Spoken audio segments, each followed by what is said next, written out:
Design ஃபுல்லுமே வந்து டைரெக்டாகவே அயன் பாக்ஸ் வச்சு எடுக்கலாம். ஸோ டிசைன் மேலே ஒரு மீடியம்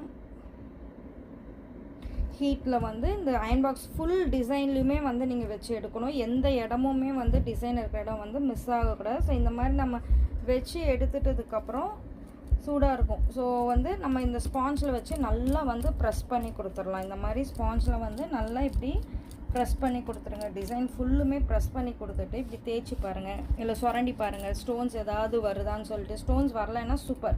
ஸ்டோன்ஸ் வரமா இருந்தால் எந்த இடத்துல ஸ்டோன் வந்திருக்கோ அந்த இடத்துல மட்டும் நீங்கள் வச்சு டைரெக்டாக அயன் பாக்ஸ் வச்சு நீங்கள் வந்து அயன் பண்ணிக்கலாம் ஃப்ரெண்ட்ஸ். ஸோ இந்த ஒர்க் வந்து ரொம்ப ஈஸி தான். ஸோ இதுதான் வந்து ப்ராசஸ், இப்படி தான் வந்து பண்ணணும். ஆனால் ஒவ்வொரு ஃபேப்ரிக் அதுக்கு தகுந்த மாதிரி ஹீட் வந்து வைக்கணும். நீங்கள் சப்போஸ் வந்து காட்டன் யூஸ் பண்ணுறீங்கன்னா காட்டன் தகுந்த ஹீட் வந்து கொடுக்கணும். அதே மாதிரி சில்க்குக்கு தகுந்த ஹீட் வந்து கொடுக்கணும். ரேயான்